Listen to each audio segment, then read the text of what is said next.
Madam, আপনার বোর্ডে কতজন মানে? 3 জন মেম্বার ছিলেন, একজন স্যার ছিলেন এবং 2 জন ম্যাডাম ছিলেন, বয়স্ক করে সকলেই এরকম ছিলেন।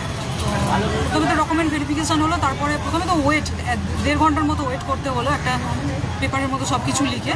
তো তারপরে যেটা করতে হলো আমাদের যে অপেক্ষার পর অপেক্ষা, তারপরে 1.5 ঘন্টা পরে যখন আমরা পৌঁছালাম আমাদের ওপরে নিয়ে গিয়ে ভেরিফিকেশান হলো।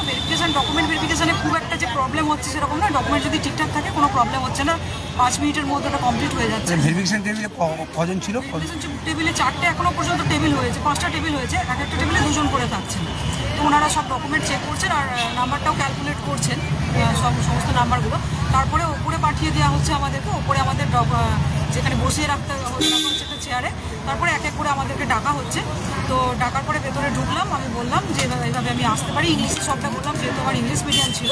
আমাকে প্রথমে বলা হলো যে ইন্ট্রোডিউস ইউরসেলফ, তার জন্য আমি প্রিপেয়ার ছিলাম, আমি ইন্ট্রোডিউস করলাম নিজেকে।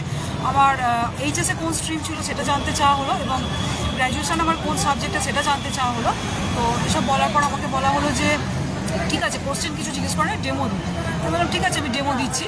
তো বললো যে আমার সাবজেক্ট যেহেতু ইংলিশ ছিল, অনার্স ছিল, তো আমাকে সঙ্গে সঙ্গে আমার মনেই হচ্ছিলো আগের ক্যান্ডিডেট যারা বেরিয়েছেন তারাও বলছিলেন যে একটা যার একটা সাবজেক্ট বা যেটা ডেমো দিতে চাইছে তার অপোজিট সাবজেক্ট একটা জিজ্ঞেস করা হচ্ছে। যেমন আমি যখনই বললাম যে আমার ইংলিশ সাবজেক্ট, আমাকে বাংলায় ডেমো দিতে বলা হলো। তো আমি সেটার জন্য প্রিপেয়ার ছিলাম, তো আমাকে একটা কবিতা পড়াতে বলা হলো, তো আমি সেটা পড়ালাম। পড়ানোর পর কবিতা থেকে কিছু ক্রস কোয়েশ্চেন হয়, কিন্তু কবিতার মধ্যে থেকে একটু কোয়েশ্চেন যে হ্যাঁ নদীর সঙ্গে কথা বললে কি, যে নদী মানুষের সঙ্গে কয় ম্যাডাম, আমার সঙ্গে তো নদী কথা বলে না, তাহলে কথা বললো কি? এই ধরনের কিছু কোয়েশ্চেন করা হচ্ছিল। ডাইরেক্ট কোশ্চেন আপনাকে জিজ্ঞাসা করেন? ডাইরেক্ট কোয়েশ্চেন একটা করা হয়েছে, তারপরে আমাকে বললো যে ঠিক আছে বসুন, এবার আমাকে ন্যাশনাল এডুকেশন পলিসি সম্পর্কে বলুন, যে ওটাতে যে ওটার কি মেরিট এবং ডিমেরিট আছে সেইগুলো সম্পর্কে বলুন, একটা ডিমেরিট একটা মেরিট। আমি বললাম এটাতে তো হোলিস্টিক ডেভেলপমেন্টের কথা বলা হয়েছে। তো ওরা বললেন যে সিসিইতেও তো হোলিস্টিক ডেভেলপমেন্টের কথা বলা হয়েছে, তো এতে পার্থক্যটা কী আছে? তারপরে তাহলে এটার কী পার্থক্য? আমি বললাম তাহলে স্যার ম্যাম এই মুহূর্তে আমার মনে পড়ছে না। এসব বলার পর আমাকে বললো তাহলে আপনি একটা অ্যাক্টিভিটি বেস ডেমো দিতে পারবেন। আবার আমাকে একটা ডেমো দিতে পাঠানো হলো, সেখানে আমি অ্যাক্টিভিটি বেস ডেমো দিলাম। সেখানে আমাকে বলা হলো যে স্টুডেন্টদের এঙ্গেজ করতে পারলে বেশি ভালো হয়। আমি বললাম সেক্ষেত্রে যে আমার সেকেন্ড পার্টি ওটা ছিল, আগে একটু বুঝিয়ে দিয়ে তারপর স্টুডেন্টদের এঙ্গেজমেন্ট। ওনারা চাইছিলেন আমি স্টুডেন্ট এঙ্গেজমেন্টটা বেশি করে করি। আচ্ছা, ডেমোতে আপনাকে কতক্ষণ সময় দিল? ডেমো আমার দুটো ডেমো হয়েছে, টোটাল 13 মিনিট আমার হয়েছে ইন্টারভিউ। আর ডেমো মোটামুটি দুটো ডেমো মিলিয়ে প্রায় 5 করে 10 মিনিট। 5 মিনিট।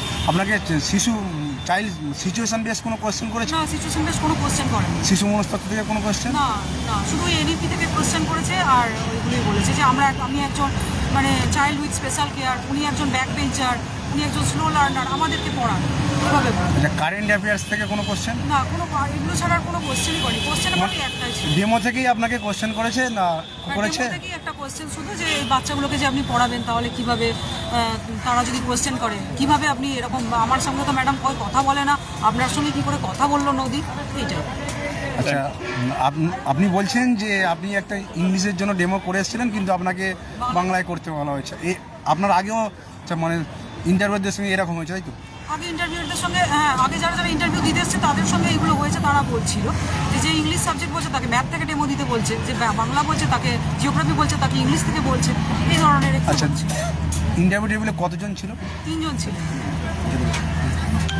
ঠিক আছে ম্যাম, ধন্যবাদ। আপনার আগামী দিন শুভ।